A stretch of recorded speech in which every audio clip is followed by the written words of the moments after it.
Damos comienzo a un nuevo comentario bíblico expositivo, Servidores de Dios. Quien te habla es Manuel Cornejo.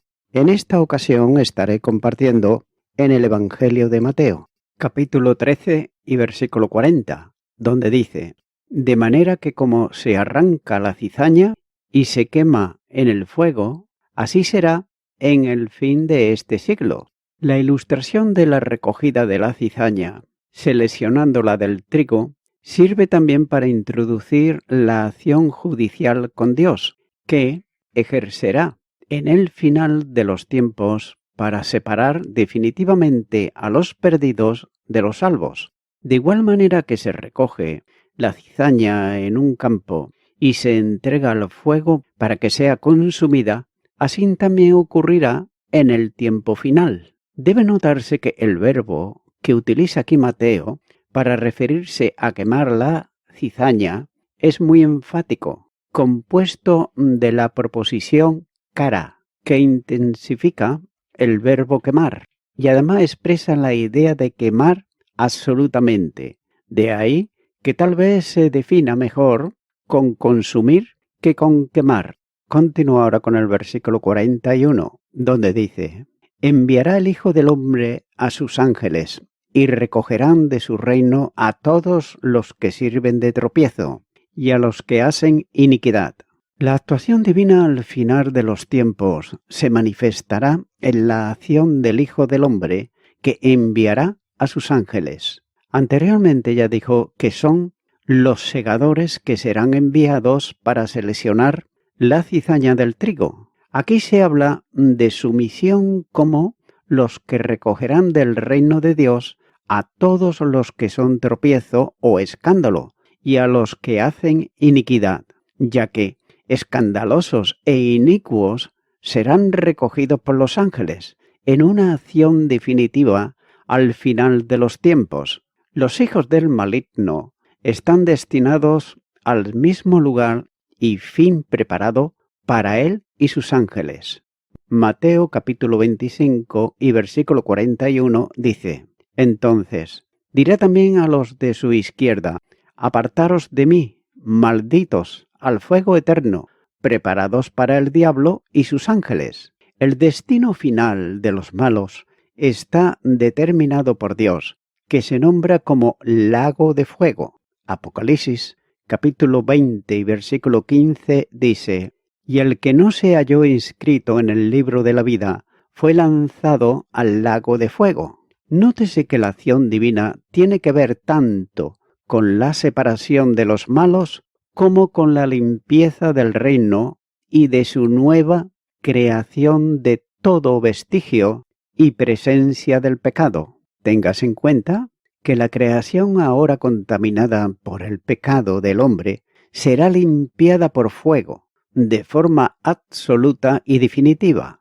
El apóstol Pedro escribe sobre ese acontecimiento de este modo cuando dice: pero el día del Señor vendrá como ladrón en la noche, en el cual los cielos pasarán con grande estruendo, y los elementos ardiendo serán deshechos, y la tierra y las obras que en ella hay serán quemadas. Y añade luego y dice: esperando y apresurándoos para la venida del día de Dios, en el cual los cielos encendiéndose serán deshechos y los elementos siendo quemados se fundirán. Segunda carta de Pedro, capítulo 3, versículo 10 y versículo 12. Debe de considerarse que todo cuanto haya en la creación que sirva de tropiezo será recogido. Es por eso que es necesario entender bien lo que dice el texto griego: recogerán de él todas las cosas que induzcan al pecado. Los elementos que son utilizados por el maligno y que sirven a sus propósitos serán eliminados definitivamente, para que no sean utilizados jamás en esa actividad. Junto con ellos también serán recogidos los que hacen iniquidad, esto es, quienes están al margen de la ley de Dios y no tienen temor de Él en sus corazones, que son los que han desafiado a Dios mismo. Continúa ahora con el versículo 42, donde dice, y lo echarán en el horno de fuego. Allí será el lloro y el crujir de dientes. La realidad de la parábola del trigo y la cizaña se cumplirá entonces, ya que los malos como cizaña serán lanzados al castigo eterno descrito aquí como un horno de fuego. Aquellos mencionados en el versículo anterior como escandalosos e inicuos serán tomados por los ángeles que lo echarán al horno de fuego, ya que quienes han desafiado a Dios y despreciado el mensaje de salvación que anunció por el Evangelio, serán despertados para condenación, como dice el profeta, y muchos de los que duermen en el polvo de la tierra serán despertados para vergüenza y confusión perpetua. Daniel capítulo 12 y versículo 2. El destino de los que practicaron la iniquidad es el tormento descrito como fuego y azufre. De igual manera que el humo de la destrucción de la ciudad que se oponía a Dios, y su reino subirá por los siglos de los siglos, como señala Apocalipsis capítulo 19 versículo 3. Y así también estos inicuos serán sumidos en una situación de juicio irreversible en compañía del diablo que los engañó. Apocalipsis capítulo 20 versículo 10 dice, no temas en nada lo que vas a padecer. He aquí el diablo echará a algunos de vosotros en la cárcel, para que seáis probados y tendréis tribulación por 10 días. Sé fiel hasta la muerte y yo te daré la corona de la vida. Y Apocalipsis capítulo 2 versículo 15 dice, y también tienes a los que retienen la doctrina de los nicolaitas, los que yo aborrezco. Note que los pasajes sobre el castigo eterno son numerosos, siendo reforzados por la enseñanza que Jesús mismo hace de esa verdad.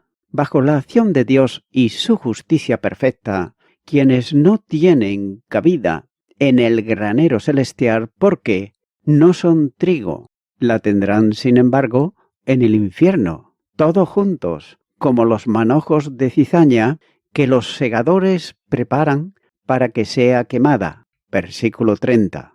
El Señor define la situación de los perdidos como de un llorar y crujir de dientes. Literalmente allí será el llanto y el rechinar de los dientes. La figura presenta una situación en la que sólo hay cabida para profundos aullidos. Ahora bien, serán de impotencia y de desesperación. Probablemente exprese la idea de un lloro producido por la ira de Dios sobre ellos perpetuamente, el fuego inextinguible y el remordimiento que formará parte de la vida en la segunda muerte, y la compañía indeseable, por otro lado, de todos los inicuos.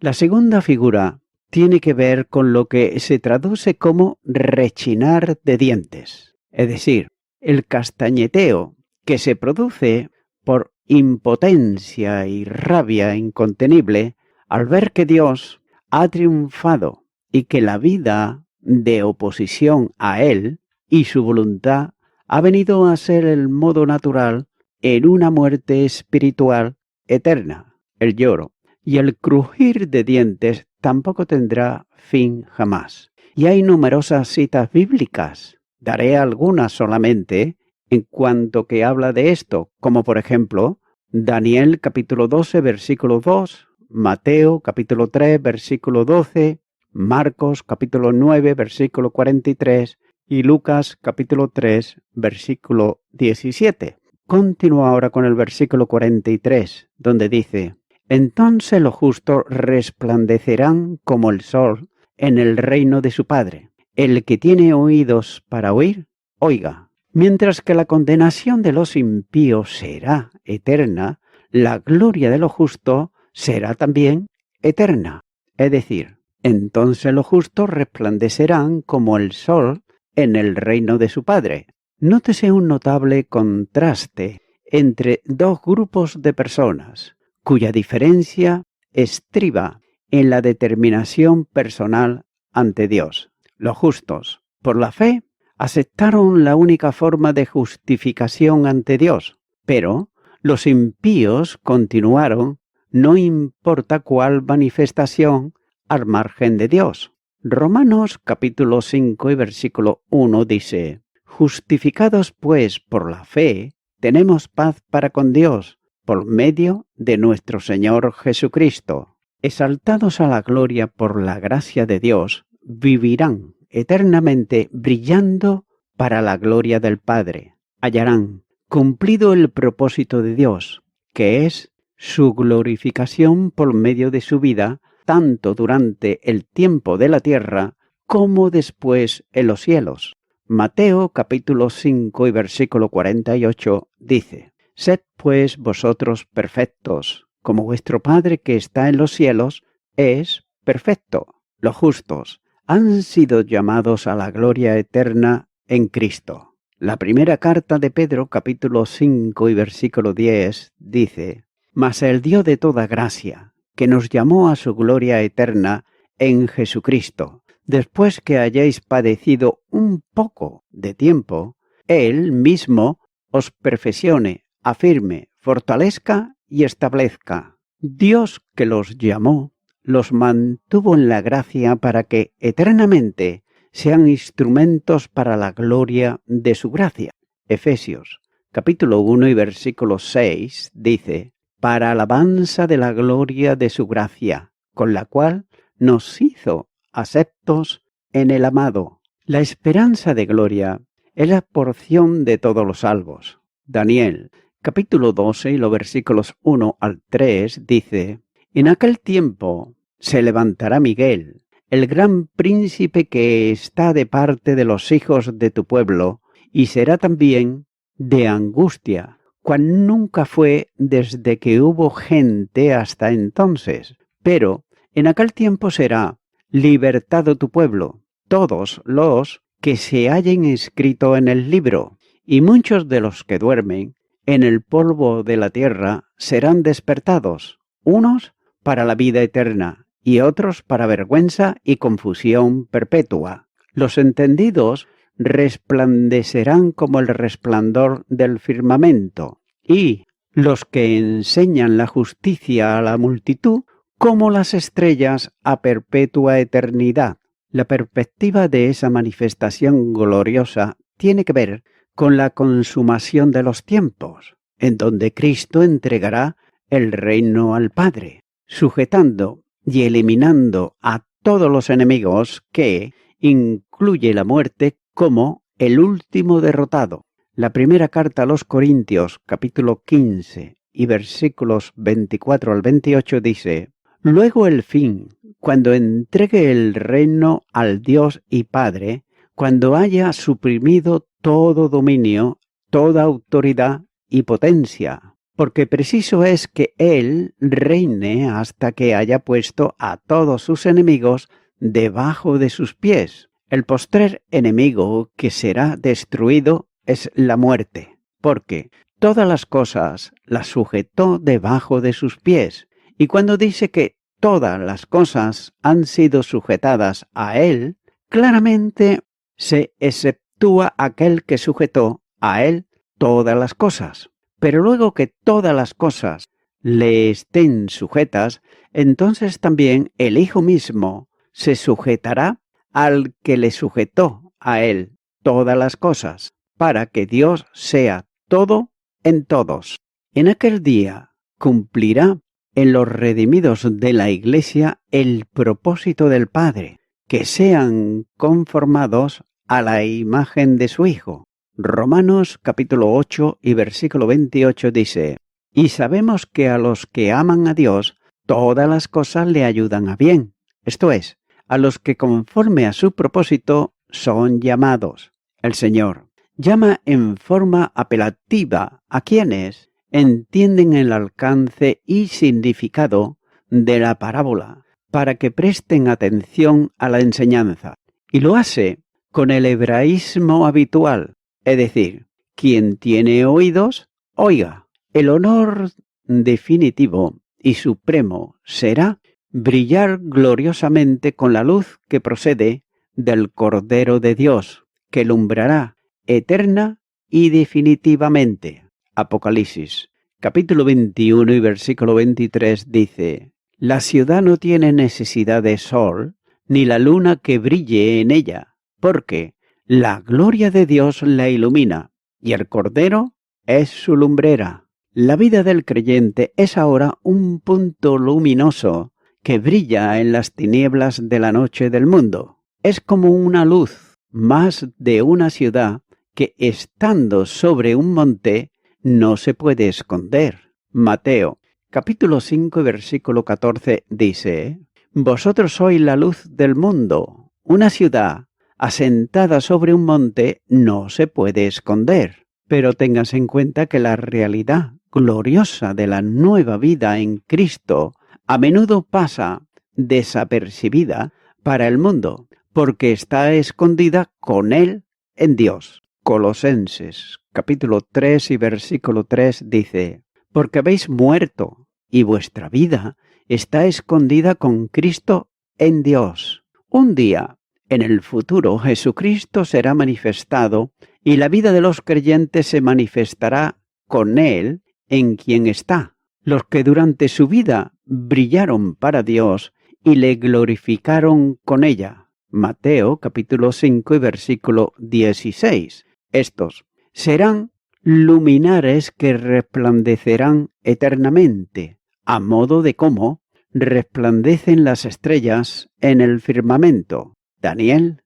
capítulo 12, versículo 3. En ellos, los ángeles santos apreciarán las multiforme sabiduría de Dios en una proyección eterna, culminando la realización del misterio escondido desde los siglos. Efesios, capítulo 3, versículo 10 dice: Para que la multiforme sabiduría de Dios sea ahora dada a conocer por medio de la Iglesia a los principados y potestades en los lugares celestiales. Una vida comprometida con la gloria de Dios es una vida comprometida con la santidad de Dios en el tiempo presente. Y voy concluyendo con esto. Cristo, como juez, separará las clases de cosechas, como señala el capítulo 25 y versículo 32. Se notará entonces que la cizaña se quema antes de que se guarde el trigo. En la exposición de la parábola, como señalan los versículos 41 y 43. También se observa el mismo orden, así como en el capítulo 25, versículo 46, como si en un sentido literal se dijera: ciertamente con tus ojos mirarás y verás la recompensa de los impíos. Salmo 91, versículo 8. De entre su reino, dice el original griego, ya que a aquel reino nunca pertenecieron en realidad. Ellos usurparon el lugar, el nombre y los privilegios externos de los verdaderos cristianos. Pero no se levantarán los malos en el juicio, ni los pecadores en la congregación de los justos. Salmo 1, versículo 5. Tengas en cuenta que todos los escándalos, todos los que han sido tropiezo para otros y los que hacen iniquidad, aquella clase se menciona primero por ser la peor. Y también podemos observar qué terrible es este lenguaje, ¿verdad? Ya que dice que echarán, o mejor dicho, arrojarán, término expresivo de indignación, aborrecimiento, vilipendio, comparándose con el Salmo 9, versículo 17 y con Daniel, capítulo 12, versículo 2. El horno de fuego da a entender la ferocidad del tormento, cuando menciona el lloro, que indica la angustia que produce el horno de fuego, mientras que el crujir de dientes expresa de una manera vivida la desesperación a la cual conduce su irremediable situación. y es como si una nube lo hubiese cubierto durante su asociación con los impíos, quienes fingían tener un carácter recto y además pretendían gozar de los privilegios de los justos, y así estorbaban la obra de ellos. Por eso dice, el que tiene oídos para oír, oiga.